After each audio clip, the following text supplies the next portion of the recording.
Assalamualaikum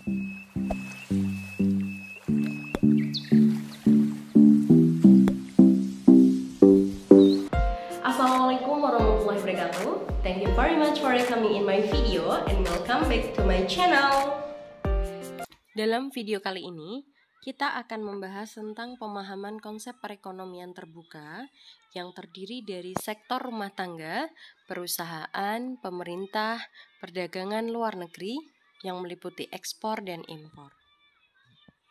Nah, adapun keempat sektor aliran pendapatan perekonomian terbuka, nanti kita akan bahas rumah tangga yang pertama, kemudian yang kedua ada perusahaan, kemudian yang ketiga lingkup pemerintahan, dan yang terakhir yang keempat yaitu luar negeri. Oke, di sini kita bisa melihat ada sirkulasi aliran pendapatan, di mana di sini seperti yang sudah disebutkan di awal, yang di kotak-kotak besar dengan huruf kapital ada pemerintah, rumah tangga, perusahaan, kemudian di sini ada institusi keuangan, ada penanam modal, dan ada luar negeri. Nah, di sini ada keterangan aliran-aliran, ada aliran pajak perusahaan di aliran 2, aliran 3-nya pajak individu. Nah, kemudian aliran 4-nya perbelanjaan rumah tangga, aliran 5 impor, aliran 6 tabungan, aliran 7 pinjaman, aliran 8 investasi, aliran 9 pengeluaran pemerintah, dan aliran 10 adalah ekspor. Kemudian di mana aliran pertamanya? Nah, kita akan bahas di slide selanjutnya. Nah, di sini ada penjelasan di mana aliran yang pertama, upah atau gaji, sewa, bunga, dan laba merupakan aliran pendapatan rumah tangga yang diperoleh dari jasa faktor produksi, di mana terdiri dari tenaga kerja, alam, modal, dan entrepreneur. Nah, yang disumbangkan ke sektor perusahaan.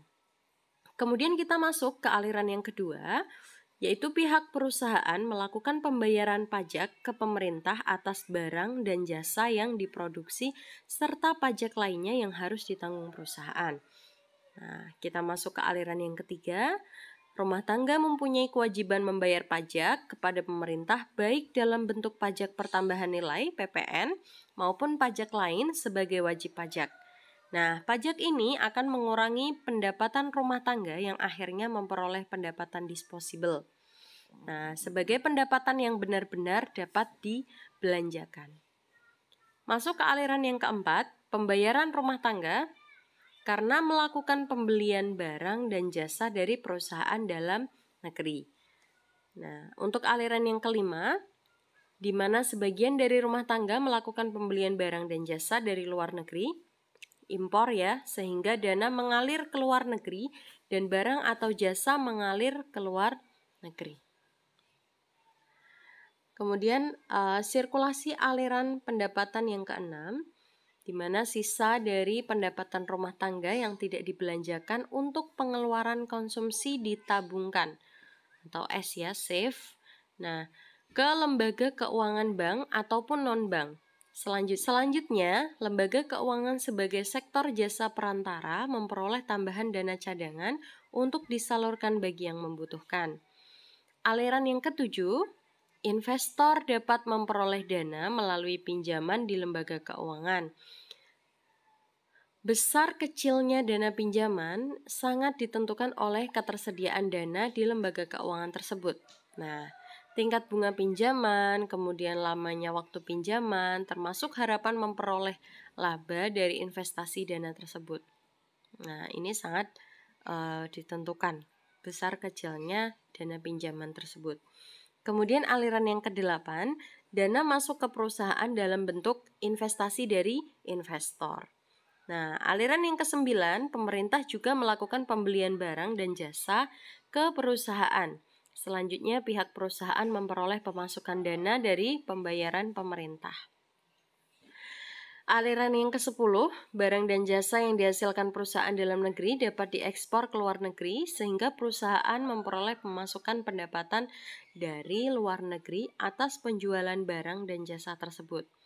Aliran yang ke-11, Sebagai usaha mensejahterakan masyarakat, pihak pemerintah juga melakukan pembayaran transfer ke sektor rumah tangga, sehingga bantuan tanpa imbalan jasa ini merupakan bagian penerimaan rumah tangga yang menambah pendapatan disposable. Nah, ini ada hubungan impor dan pendapatan.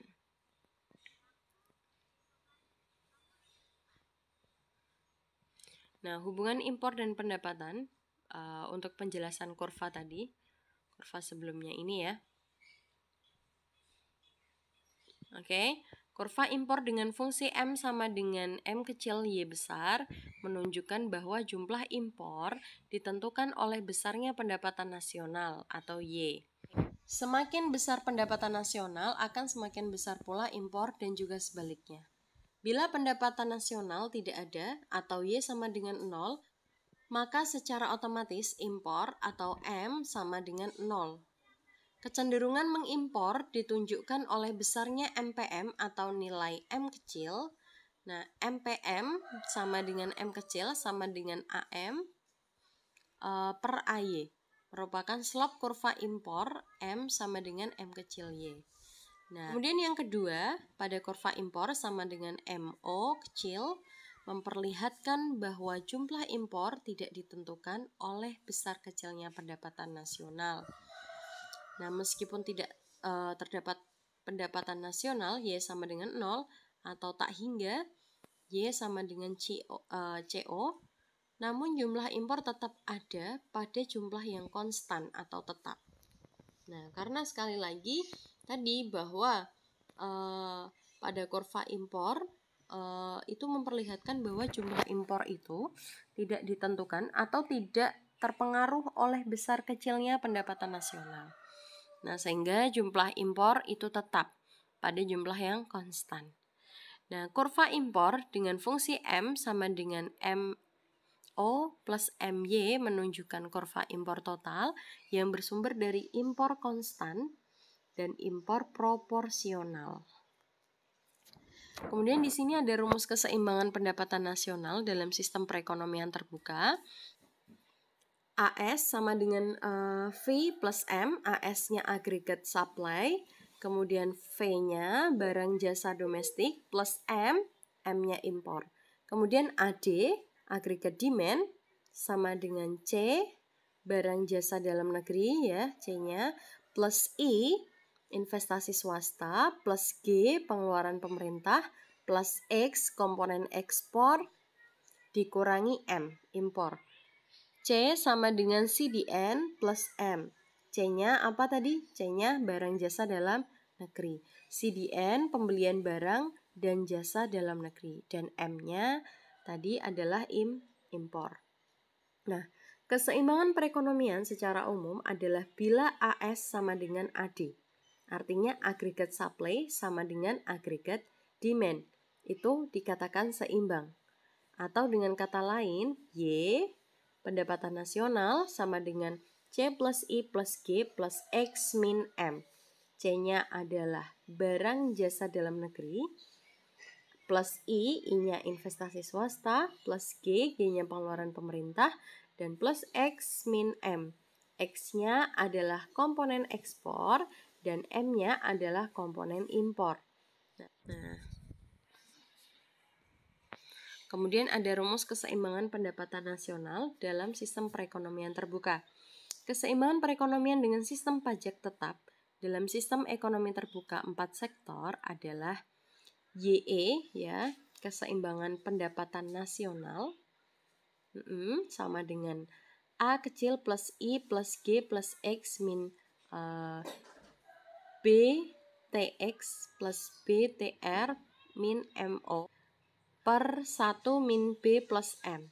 Jika C sama dengan 1 min B, maka YE pendapatan nasional keseimbangannya A plus I plus G plus X min 1 min C X plus 1 min C TR min MO per C plus M. Nah, jadi di sini bisa dimasukkan jika C sama dengan 1 min B ya.